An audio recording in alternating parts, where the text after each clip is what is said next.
ए edu और ए edu के हमारे इस यूट्यूब चैनल में आप सभी का स्वागत है। तो आधुनिक भारत के इतिहास के अंतर्गत हम लोग आंग्ल और मराठों के बीच के संघर्ष को पढ़ रहे थे और पिछले वीडियो में हम लोगों ने जो शिवाजी थे, शिवाजी के अष्टप्रधान को देखा, जैसे कि पेशवा, अमात्य, मंत्री, सुमंत, सेनापति, पंडित राव और न्यायाधीश। और अब हम लोग देखेंगे अष्टप्रधान की सहायता के लिए कौन कौन से प्रशासकीय सहायक थे। तो अष्टप्रधान की सहायता के लिए प्रशासकीय सहायक तो दीवान, एक जो सहायक था उसका नाम था दीवान। यह सचिव की तरह कार्य करता था। दीवान किसकी तरह कार्य करता था? अर्थात मंत्री होता था, सचिव की तरह कार्य करता था। उसके बाद मजूमदार, लेखा परीक्षण और लेखाधिकारी, अर्थात यह अकाउंटेंट था, तो लेखा परीक्षण और लेखाधिकारी का काम करता था। फडणवीस, शिवाजी के अधीनस्थ सचिवालय का अधिकारी होता था। तो फडणवीस शिवाजी के अधीनस्थ सचिवालय का अधिकारी होता था। उसके बाद सबनीस, यह दफ्तरदार या हाजिरी देखता था। तो जो सबनीस होता था वह दफ्तरदार या हाजिरी देखता था। उसके बाद कारखानीस, यह रसद विभाग या कारखानों की देखरेख करता था। तो कारखानीस रसद विभाग या कारखानों को देखरेख करता था। उसके बाद चिटनीस, राजनीतिक पत्र व्यवहार को देखता था, परंतु किलेदारों के पत्रों का जवाब फडणवीस दिया करता था। चिटनीस राजनीतिक पत्र व्यवहार को देखता था, परंतु किलेदारों के पत्रों का जवाब फडणवीस दिया करता था। जमादार कोषाध्यक्ष होता था। तो जमादार क्या होता था? तो कोषाध्यक्ष होता था। उसके बाद पोटनीस, पोटनीस राजकोष की आय व्यय की देखभाल करता था। तो पोटनीस राजकोष की आय व्यय की देखभाल करता था। पोतदार, पोतदार एक जांच अधिकारी होता था। तो कभी जांच करना होता था तो यही पोतदार जांच करता था। अब शिवाजी का स्वराज कितने भागों में बटा हुआ था? तो 3 भागों में। शिवाजी का स्वराज 3 भागों में बटा हुआ था। पहला उत्तरी प्रांत, पहला था उत्तरी प्रांत जो कि पूना से सलहर का क्षेत्र, उत्तरी कोंकण भी सम्मिलित था, जिसके अंतर्गत प्रमुख पेशवा थे मोरोपंत, पिंगले। तो दक्षिणी प्रांत, तो दूसरा जो प्रांत था वह दक्षिणी प्रांत था, जिसके अंतर्गत उत्तरी कनारा से दक्षिणी कोंकण तक फैलाव था। और इसका जो प्रमुख था वह कौन था? अन्नाजी दत्तो। तो दक्षिणी प्रांत का प्रमुख कौन था? अन्नाजी दत्तो। और यह दक्षिणी प्रांत उत्तरी कनारा से लेकर दक्षिणी कोंकण तक फैला था। इसके बाद तीसरा जो क्षेत्र था वह दक्षिणी पूर्वी क्षेत्र था, जो सतारी से लेकर धारवाड़ तक फैलाव था उसका। तो उसका फैलाव सतारी से कहाँ तक था? धारवाड़ तक। और इस दक्षिणी पूर्वी क्षेत्र का जो प्रमुख था कौन था? दत्ताजी दंत। दत्ताजी दंत हाल ही में जीते गए कर्नाटक के क्षेत्रों को प्रशासनिक व्यवस्था के अंतर्गत नहीं लाया जा सका था। तो शिवाजी के द्वारा हाल ही में जीते गए कर्नाटक के क्षेत्रों को प्रशासनिक व्यवस्था के अंतर्गत नहीं लाया जा सका था। शिवाजी का शासन क्या कहा जाता था? तो स्वराज कहलाता था। याद रखेंगे, शिवाजी का शासन स्वराज कहलाता था। स्वराज प्रांत में बटा था और प्रांत परगनों और तालुकों में बटा गया था। तो स्वराज प्रांत में बटा था और प्रांत परगनों और तालुकों में। प्रांत को प्रदेश भी कहा जाता था। तो प्रांत को प्रदेश भी कहा जाता था। प्रांतों का प्रमुख क्या कहलाता था? तो सूबेदार कहलाता था। प्रांतों का प्रमुख सूबेदार कहलाता था। प्रांत को तर्फ अर्थात जिला में बांटा गया था और इस तर्फ का प्रधान कौन होता था? तो हवलदार। तो प्रांत को तर्फ या जिला में बांटा गया था और उसका प्रधान कौन होता था? तो हवलदार होता था। तर्फ को परगना अर्थात उप जिला में बांटा गया था, जिसका प्रमुख देश पांडे कहलाता था, और दूसरा जो प्रमुख था वह देशमुख कहलाता था। याद रखेंगे कि तर्फ को परगना अर्थात उप जिला में बांटा गया था, जिसका प्रमुख देश पांडे कहलाता था, और दूसरा जो प्रमुख होता था वह देशमुख कहलाता था, जिसमें देशमुख खाता बही को देखता था, जबकि देश पांडे खाता बही को देखता था, जबकि देशमुख न्यायिक व्यवस्था को देखता था। याद रखेंगे, देश पांडे खाता बही अर्थात अकाउंट संबंधी कार्यों को देखता था, जबकि देशमुख न्यायिक व्यवस्था को देखता था, न्याय संबंधी व्यवस्था को। परगना मौजा या फिर गांव में बटा हुआ था, जो सबसे छोटी इकाई थी। तो शासन की सबसे छोटी इकाई कौन थी? तो मौजा, और इसके दो अधिकारी होते थे, एक कुलकर्णी, गांव में कुलकर्णी खाता बही देखता था, जबकि पाटिल न्याय व्यवस्था को देखता था। तो गांव में भी दो अधिकारी होते थे, एक कुलकर्णी जो कि खाता बही देखता था, और दूसरा पाटिल जो कि न्याय व्यवस्था देखता था। अब हम लोग आते हैं शिवाजी की सेना। शिवाजी ने एक अस्थाई सेना बनाई थी। दो प्रकार की सेना थी शिवाजी के पास। तो शिवाजी के पास कैसी सेना थी? अस्थाई सेना। और दो सेना अस्थाई थी, पहला घुड़सवार सेना और दूसरा पैदल सेना। तो शिवाजी के पास दो प्रकार की सेना थी, एक घुड़सवार सेना और दूसरा पैदल सेना। और ये दोनों सेना कैसी थी? तो अस्थाई थी, परमानेंट। तो घुड़सवार सेना तीन प्रकार के थे। पहला बरगीर, पहला जो था उसे बरगीर कहते थे। इसके लिए साजो सम्मान घोड़ा तथा राज्य की ओर से मिलता था। इसके लिए जो साजो सम्मान और घोड़ा था वह राज्य की ओर से मिलता था। दूसरा था सीलेदार, ये स्वयं प्रबंधन करते थे। तो सीलेदार स्वयं प्रबंध करते थे।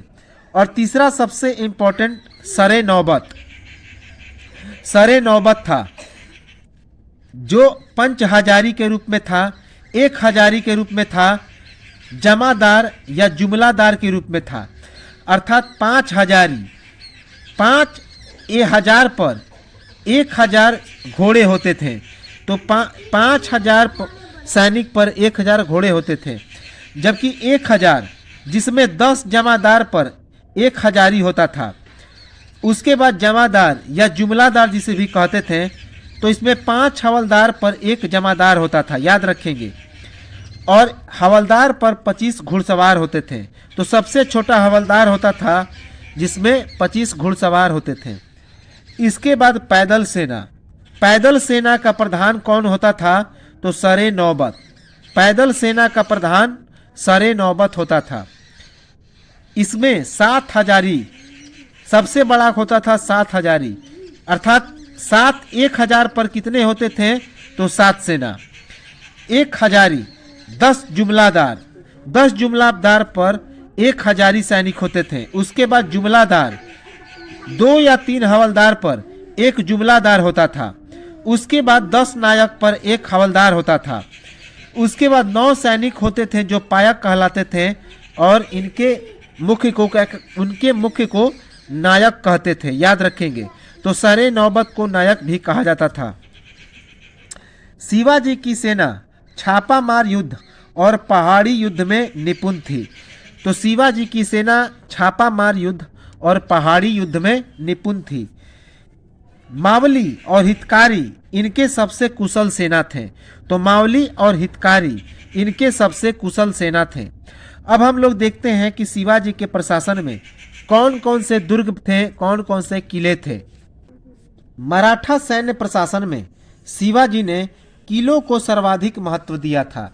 अर्थात मराठा जो सेना थे, शिवाजी खास करके अपने दुर्ग अर्थात किलों को सबसे ज़्यादा महत्व दिया। शिवाजी के पास कितने किले थे? तो 250 किले थे। तो शिवाजी के पास 250 किले थे। याद रखेंगे। किले पर त्रिस्तरीय नियंत्रण था। त्रिस्तरीय अर्थात 3 प्रकार का नियंत्रण था, क्योंकि प्रत्येक किले पर 1 हवलदार, 1 सबनीस और 1 सरे नौबत होता था। प्रत्येक किले पर 1 हवलदार, 1 सबनीस और एक सरे नौबत अर्थात सेना का प्रमुख होता था। हवलदार और सरे नौबत मराठा होते थे, जबकि सबनिस ब्राह्मण होते थे। तो हवलदार और सरे नौबत मराठा होते थे, जबकि सबनिस ब्राह्मण होते थे। बड़े किले में 5 से 10 तक सरे नौबत हुआ करते थे। जो किले बड़े होते थे तो वहाँ पर 5 से लेकर 10 तक संख्या में सरे नौबत हुआ करते थे। हवलदार के पास किले की चाबियां होती थी और सरे नौबत अस्त्र भंडार की देखरेख करते थे। तो किले की चाबियां किसके पास होती थी? तो हवलदार के पास, जबकि जो सरे नौबत होते थे वे अस्त्र भंडार की देखरेख करते थे। सबनिस नागरिक और राजस्व देखता था। तो जो सबनिस होता था वह राजस्व विभाग और नागरिक विभाग दोनों को देखता था। कार्बानिस खाद्य भंडार और प्रतिदिन आय व्यय का हिसाब रखता था और यह कायस्थ होता था। कायस्थ अर्थात जिसे लाला जी कहते हैं। तो कार्बानिस खाद्य भंडार और प्रतिदिन आय व्यय का हिसाब रखता था और यह कायस्थ जाति से संबंधित होता था। सैनिकों के नगद वेतन या ग्रामीण क्षेत्रों की बारत अर्थात आज्ञा के द्वारा जिनका भुगतान कौन करते थे? तो कारकुन करते थे। किंतु निश्चित रकम के लिए भूमि या गांव देने के पहले से चली आ रही प्रथा को भी पूर्णतः समाप्त नहीं किया गया। तो सैनिकों को जो वेतन मिलता था नगद के रूप में या ग्रामीण क्षेत्रों की बारत या आज्ञा के रूप में प्राप्त होता था। अर्थात जो ग्रामीण खुशी पूर्वक देते थे वो भी सैनिकों की वेतन का रूप होता था और नगद भी उन्हें वेतन मिलता था। और ये जो वेतन का भुगतान करते थे उन्हें कारकुन कहा जाता था। वीवीआई है कि शिवाजी के प्रशासन में सैनिकों को वेतन कौन देता था? तो कारकुन। लेकिन निश्चित रकम के लिए भूमि या गांव देने के पहले से चली आ रही प्रथा को भी पूर्णतः समाप्त नहीं किया गया था। अर्थात भूमि या गांव देने की परंपरा भी थी, वह समाप्त नहीं थी। इसके बाद नौसेना की व्यवस्था कैसी थी? अर्थात जो जल की सेना थी, नेवी थी, वह कैसी व्यवस्था थी? तो नेवी अर्थात नौसेना के मजबूत संगठन का गठन किया। तो शिवाजी ने नौसेना के एक मजबूत संगठन का गठन किया जिसमें अपनी प्रजाति के लोगों को वरीयता देता था। और यह जो शिवाजी थे उसमें अपनी प्रजाति के लोगों को ही वरीयता देते थे। किंतु अनेक मुसलमान भी शिवाजी के शासन में नौसैनिक थे, याद रखेंगे।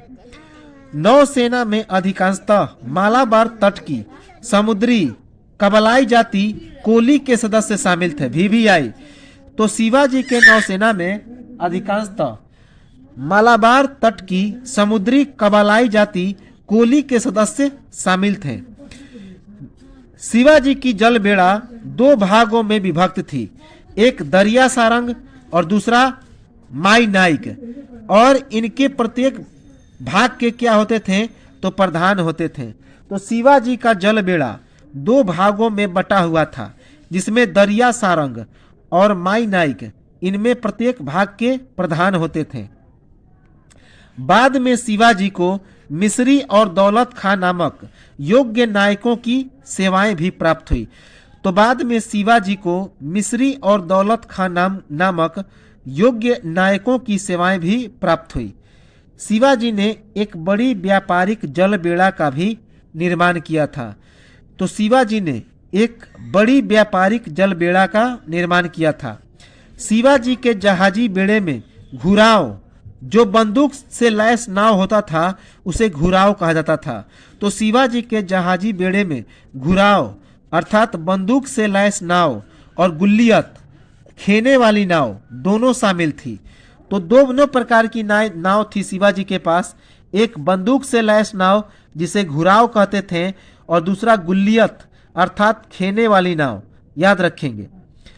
अब शिवाजी के न्याय प्रशासन के बारे में हम लोग देखते थे कि शिवाजी का न्याय प्रशासन कैसा था। तो शिवाजी कोई व्यवस्थित न्याय प्रशासन का गठन करने में सफल नहीं हुए। तो शिवाजी कोई व्यवस्थित न्याय प्रशासन का गठन करने में सफल नहीं हुए। हाजिर मजलिस नागरिक और अपराध के मामलों का सर्वोच्च न्यायालय था, जिसका अध्यक्ष सभा नायक कहलाता था। तो हाजिर मजलिस नागरिक और अपराध के मामलों का सर्वोच्च न्यायालय था, जिसका अध्यक्ष कौन होता था? तो सभा नायक।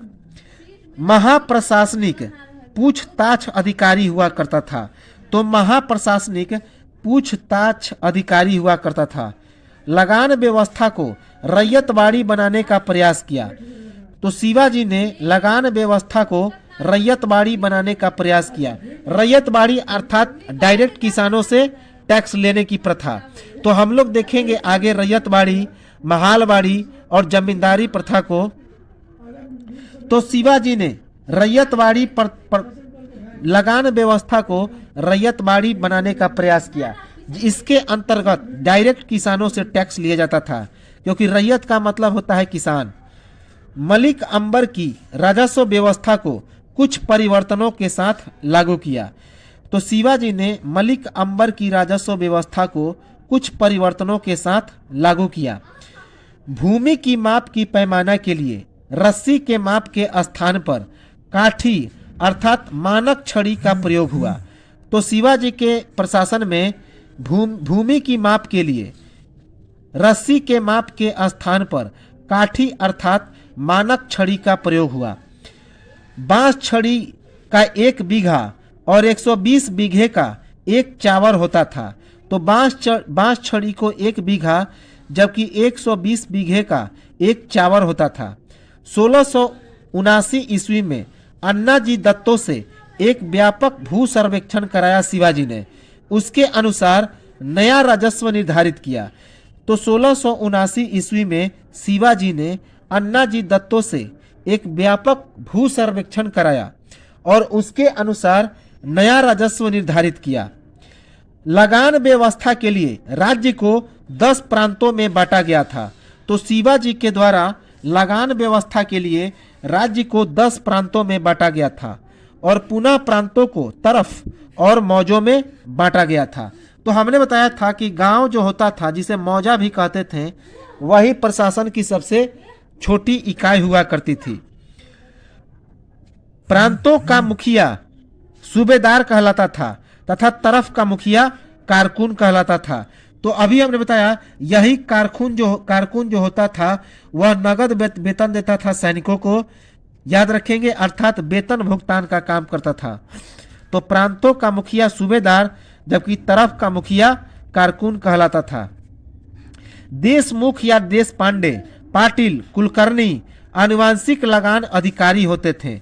तो देशमुख या देश पांडे, पाटिल, कुलकर्णी ये सभी आनुवांशिक लगान अधिकारी होते थे, अर्थात ये टैक्स वसूलते थे, याद रखेंगे। इसके बाद भू राजस्व का निर्धारण कितना था? तो 33% से लेकर 40% के बीच होता था। तो जो भू राजस्व का निर्धारण था वह 33% से लेकर 40% के बीच था। राजस्व नगद या वस्तु के रूप में चुकाया जा सकता था। तो जो टैक्स लिया जाता था, राजस्व लिया जाता था, वो नगद के रूप में या फिर वस्तु के रूप में लिया जाता था। कृषकों की बीज और पशु के लिए ऋण दिया जाता था। तो किसानों को कर्ज दिया जाता था, किसके लिए? तो बीज और पशु के लिए किसानों को कर्ज भी दिया जाता था, याद रखेंगे। अकाल या फसल खराब की स्थिति में सहायता दी जाती थी। तो अकाल के समय और जब फसल खराब हो जाती थी तो उस समय किसानों को या फिर नागरिकों को सहायता प्रदान भी की जाती थी। नए किसानों को राज्य बसाने के लिए लगान मुक्त भूमि प्रोत्साहन के लिए दी जाती थी। तो नए किसानों को राज्य बसाने के लिए लगान मुक्त भूमि प्रोत्साहन के लिए दी जाती थी। राज्य की आय के 2 प्रमुख स्रोत थे, एक सरदेश मुख कर DVI है। तो शिवाजी ने 2 कर का व्यवस्था किया था। एक सरदेश मुख कर जो राज्य की आय का 10% लिया जाता था। तो सरदेश मुख कर के अंतर्गत राज्य की कुल आय का 10% हिस्सा टैक्स के रूप में लिया जाता था, और दूसरा चौथ कर था जो 1/4 हिस्सा लिया जाता था। मुगलों क्षेत्र की भूमि तथा पड़ोसी राज्यों से वसूली किया जाता था। तो यह जो चौथ कर था मुगल क्षेत्रों की भूमि और पड़ोसी राज्यों से वसूला जाता था, अर्थात 1/4 हिस्से के रूप में यह चौथ कर वसूला जाता था, जबकि सरदेश मुख कर राज्य की आय का 10%। सरदेश मुखी देशमुखों का प्रधान होने के कारण तथा चौथ और अन्य राज्यों से ली जाती थी, नहीं देने पर लूट ली जाती थी। तो जो सरदेश मुखी कर था देशमुखों का प्रधान होने के कारण, तो चौथ अन्य राज्यों से ली जाती थी। अगर ये दोनों टैक्स लोग नहीं देते थे तो आसानी से उनके क्षेत्र को लूट लिया जाता था। मराठों की तांबे की मुद्रा क्या कहलाती थी? तो रुक्का कहलाती थी, VVI। मराठों की जो तांबे की मुद्रा थी वह रुक्का कहलाती थी, और इसका वजन कितना होता था? तो 1/4 तोला। इसका वजन 1/4 तोला होता था, याद रखेंगे। तो ये तो था हमारा शिवाजी का प्रशासन, न्याय व्यवस्था, नौसेना व्यवस्था शिवाजी का। अब हम लोग देखते हैं शिवाजी के उत्तराधिकारी के बारे में। तो शिवाजी का यहाँ पर शासन व्यवस्था समाप्त हुआ। अब हम लोग देखते हैं शिवाजी के अगले उत्तराधिकारी के। तो शिवाजी का अगला उत्तराधिकारी कौन बना? तो संभाजी, 1680 से लेकर 1689 ईस्वी तक। तो शिवाजी की मृत्यु होने के बाद उसकी पत्नी सोयराबाई ने अपने पुत्र राजा राम को रायगढ़ में राज्याभिषेक कराकर उत्तराधिकारी घोषित किया। तो शिवाजी की जब मृत्यु हो गई तो उसकी पत्नी सोयराबाई अपने पुत्र राजा राम को रायगढ़ में राज्याभिषेक कराकर उत्तराधिकारी घोषित कर दिया। संभाजी जो कि शिवाजी के सबसे बड़े पुत्र थे, उन्होंने मराठा सेनापति हमीर राव मोहिते को अपने पक्ष में ले लिया और सोयराबाई एवं राजा राम को कैद करके जुलाई 1680 ईस्वी में रायगढ़ में अपना राज्याभिषेक कराया। तो याद रखेंगे, संभाजी जो कि शिवाजी का सबसे बड़ा पुत्र था, तो उसने मराठा सेनापति हमीर राव मोहिते को अपने पक्ष में लेकर सोयराबाई और राजा राम को कैद कर लिया और जुलाई 1680 ईस्वी में रायगढ़ में अपना राज्याभिषेक कराया। याद रखेंगे, संभाजी ने नीलोपंत को अपना पेशवा बनाया। याद रखेंगे, तो संभाजी ने अपना पेशवा किसे बनाया? तो नीलोपंत को। तो संभाजी का शासनकाल 1680 से 89 ईस्वी तक रहता है। याद रखेंगे, जब शिवाजी की मृत्यु हुई तो उसकी पत्नी सोयराबाई ने अपने पुत्र राजा राम को रायगढ़ में राज्याभिषेक कराकर उसे उत्तराधिकारी घोषित कर दिया। लेकिन शिवाजी का सबसे बड़ा पुत्र जिसका नाम था संभाजी अपने सेनापति हमीर राव मोहिते को अपने पक्ष में लेकर सोयराबाई और राजा राम को कैद करके जुलाई 1680 ईस्वी में रायगढ़ में अपना राज्याभिषेक कराया। और संभाजी ने अपना पेशवा किसे बनाया? तो नीलोपंत को। याद रखेंगे। अब शिवाजी के बाद जो मराठे आते हैं, कौन कौन मराठे आते हैं? तो 1689 ईस्वी में मुकर्रब खां, जो कि मुकर्रब खां यह मुगल सेनापति था। तो मुकर्रब खां ने संगमेश्वर में छिपे कवि कलश कौन था? तो उज्जैन के हिंदी और संस्कृत के बहुत बड़े विद्वान थे, जो संभाजी के सलाहकार भी थे।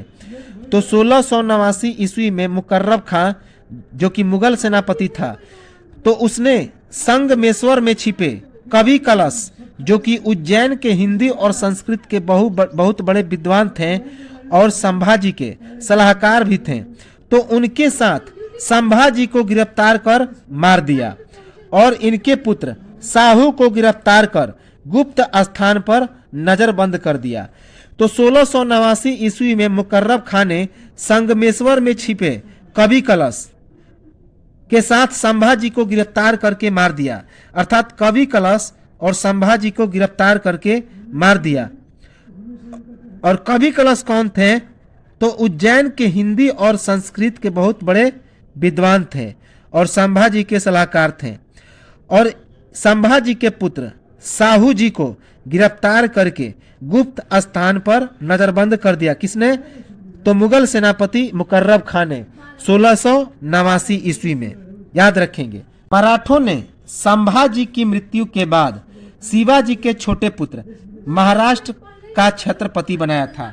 तो याद रखेंगे, अभी हमने बताया उस छोटे पुत्र का क्या नाम था, तो छोटे पुत्र का नाम था राजा राम, और जो कि अपनी माता के संरक्षण में क्या बना, तो शासक बना। लेकिन उसी हत्या कौन कर देता है, तो इसका शिवाजी का बड़ा पुत्र संभाजी।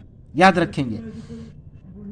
इसके बाद राजा राम 1689 से 1700 ईस्वी, तो राजा राम बना 1689 ईस्वी से 1700 ईस्वी।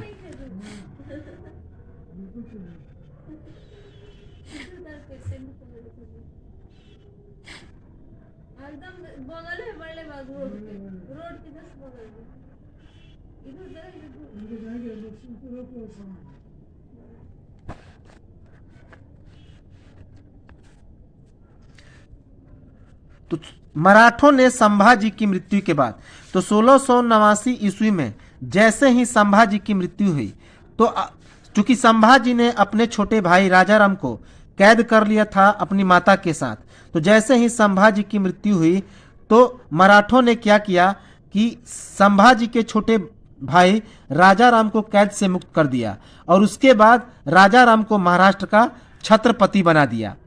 तो 1689 ईस्वी से लेकर 1700 ईस्वी तक राजाराम महाराष्ट्र का अगला छत्रपति बनता है। तो 1689 ईस्वी में राजाराम छत्रपति बने, मगर उन्होंने अपनी राजधानी कहाँ पे बनाई, तो सतारा को बनाई। तो इम्पोर्टेंट है कि राजाराम ने अपनी राजधानी कहाँ बनाई, तो सतारा को। पर अल्प समय के बाद यानी कि 1700 ईस्वी में उनकी मृत्यु हो गई और उसके बाद शिवाजी की दूसरी पत्नी ताराबाई अपने 4 वर्षीय पुत्र शिवाजी द्वितीय को महाराष्ट्र का छत्रपति घोषित कर दिया।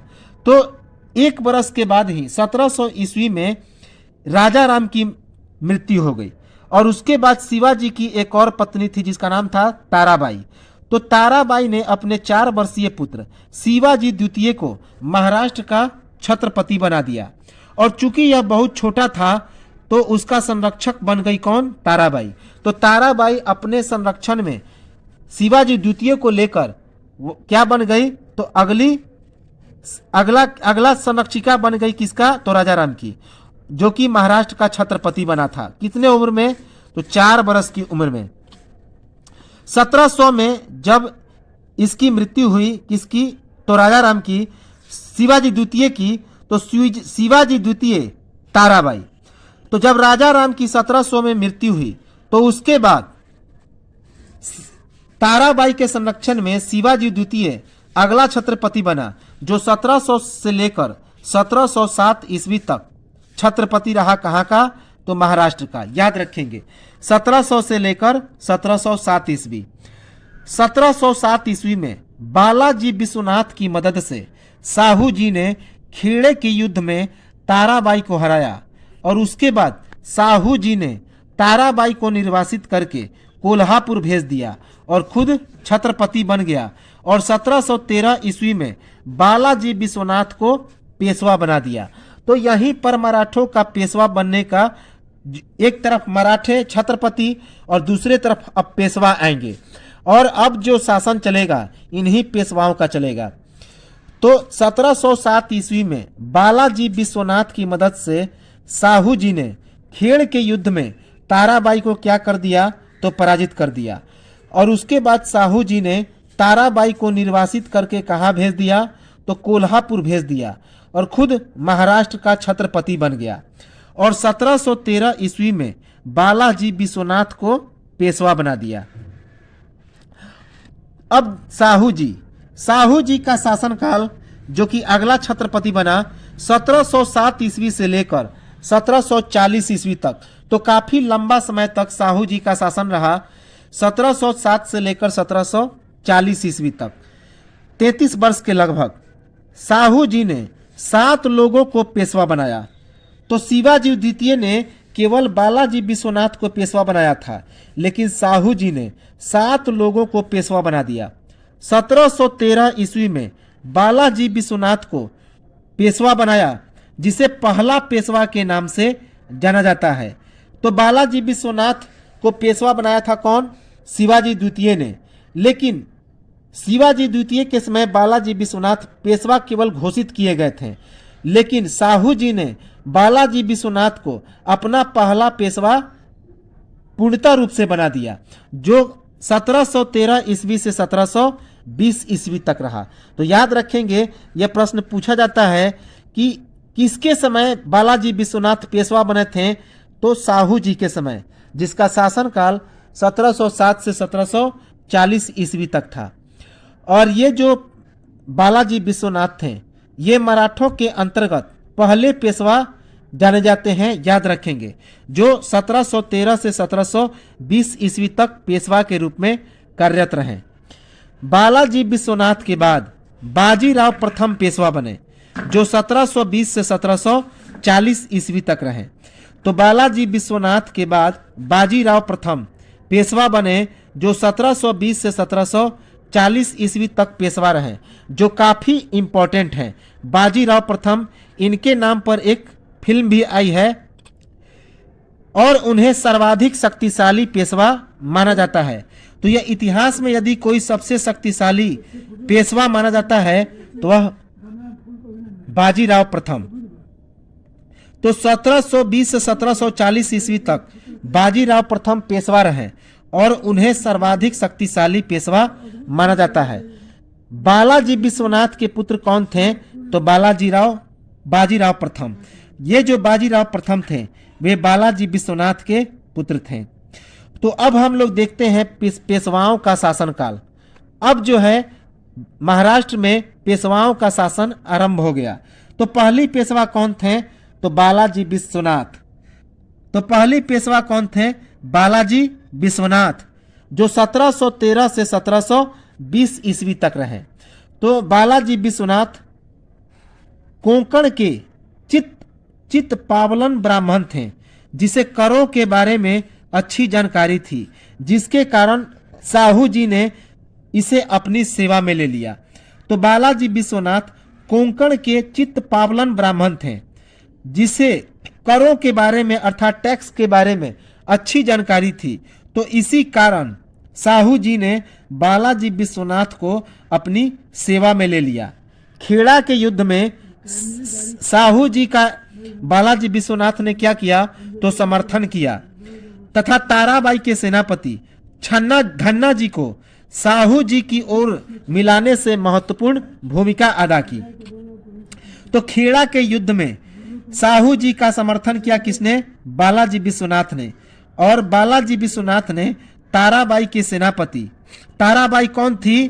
तो राजा राम की माता थी, याद रखेंगे। तो ताराबाई के सेनापति धन्ना जी को साहू जी की ओर मिलाने में बालाजी विश्वनाथ ने काफी महत्वपूर्ण भूमिका अदा की। बालाजी विश्वनाथ ने मराठा नौसेना के अध्यक्ष कान्होजी आंगुरिया को ताराबाई के गुट से तोड़कर साहू जी के नेतृत्व वाले उत्तरी मराठा संघ में शामिल कर लिया था।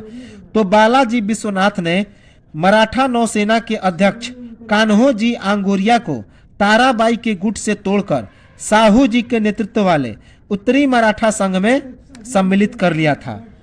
बालाजी विश्वनाथ 1713 ईस्वी में साहू जी के द्वारा प्रथम पेशवा नियुक्त किया गया और इन्हें मराठा साम्राज्य का द्वितीय संस्थापक माना जाता है। तो मराठा साम्राज्य का द्वितीय संस्थापक किसे माना जाता है? तो बालाजी विश्वनाथ, क्योंकि छत्रपतियों का शासनकाल अब समाप्त हो गया। तो जब छत्रपतियों का शासनकाल काफी कमजोर हो गया तो वहां से पेशवाओं का शासन उदय हुआ और पहला जो पेशवा था वह बालाजी विश्वनाथ, जो कि 1713 ईस्वी में साहू जी के द्वारा नियुक्त हुआ था और साहू जी ने इन्हें अपना पेशवा नियुक्त किया था, याद रखेंगे। पेशवा के नेतृत्व में मुगल प्रतिनिधि हुसैन अली के साथ एक संधि हुई, जिसके अनुसार तो पेशवा के नेतृत्व में मुगल प्रतिनिधि हुसैन अली के साथ एक संधि हुई। यह संधि क्या था? तो मराठों को दक्षिण स्थित मुगल प्रांतों से चौथ और सरदेश मुखी वसूलने का अधिकार प्राप्त हो गया, जिसमें 6 प्रांत थे: औरंगाबाद, बरार, खानदेश, बीदर, गोलकुंडा और बीजापुर। तो पेशवा के नेतृत्व में मुगल प्रतिनिधि हुसैन अली के साथ एक संधि हुई। इस संधि में क्या था? तो मराठों को दक्षिण स्थित मुगल प्रांतों से चौथ और सरदेश मुखी वसूलने का अधिकार प्राप्त हो गया, जिसमें 6 प्रांत थे: औरंगाबाद, बरार, खानदेश, बीदर, गोलकुंडा और बीजापुर। दूसरा जो संधि हुआ, संधि की शर्त थी कि साहू जी की माता और पत्नी को भी मुगल कैद से मुक्ति मिल गई। तो साहू जी की माता और पत्नी को मुगल कैद से मुक्ति मिल गई। साहू जी के ये प्रदेश लौटा दिए गए जिन्हें ये स्वराज कहते थे। तो साहू जी के सभी प्रदेश लौटा दिए गए जिन्हें साहू जी क्या कहते थे? तो स्वराज कहते थे।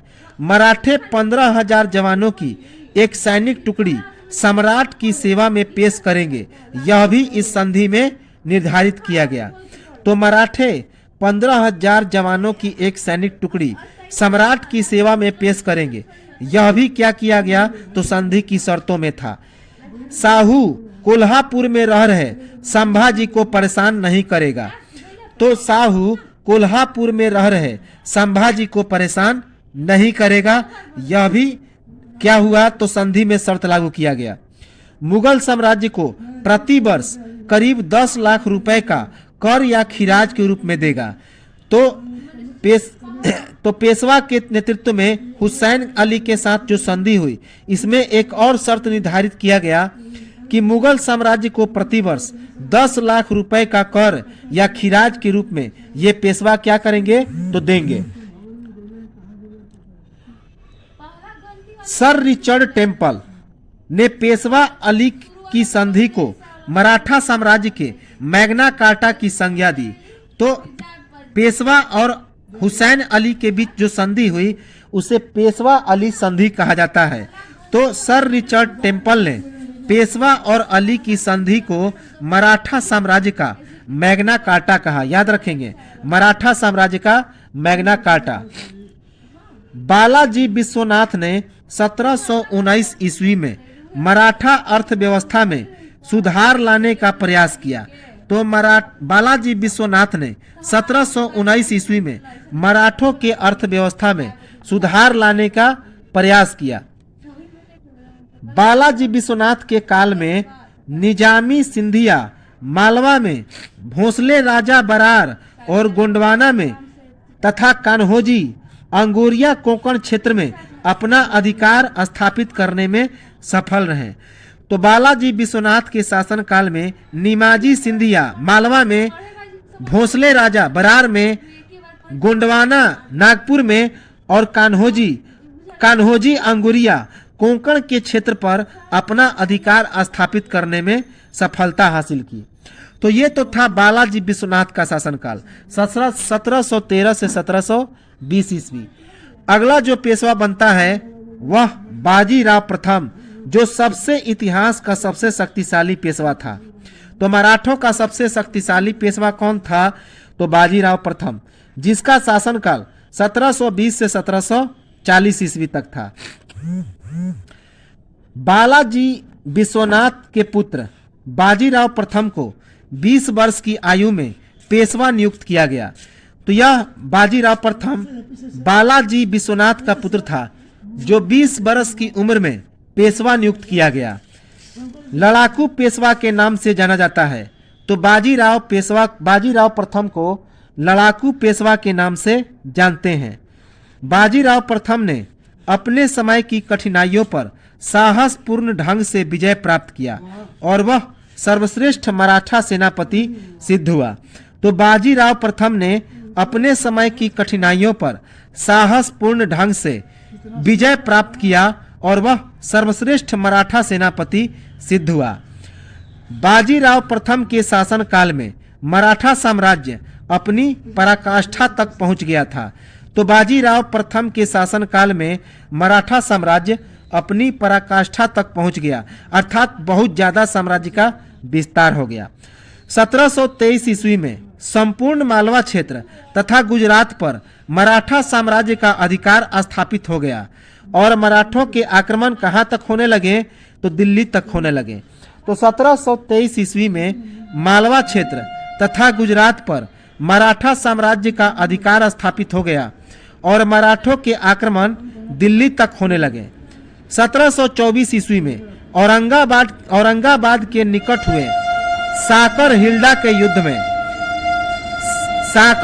के युद्ध में निजामुल मुल्क ने बाजीराव प्रथम के समर्थन से दक्षिण के नव नियुक्त सूबेदार को क्या किया, तो पराजित किया और हैदराबाद में स्वतंत्र वंश की स्थापना की। लेकिन कालांतर में मतभेद हो जाने के कारण बाजीराव प्रथम के निजाम को लगातार युद्धों में पराजित किया। फलतः मार्च 1728 ईस्वी में उनके बीच मुंगी शिव गंगा की संधि हुई। तो इनके बीच एक संधि हुई जिसे मुंगी शिव गंगा की संधि कहा जाता है और इस युद्धों को वाल खेड़ा का युद्ध भी कहा जाता है। याद रखेंगे, वाल खेड़ा का युद्ध। तो अगले वीडियो में हम लोग मुंगी शिव गंगा की संधि को देखेंगे और पाल खेड़ा के युद्ध की चर्चा करेंगे। तो मिलेंगे हम लोग अगले वीडियो में। तब तक नमस्कार, जय हिंद।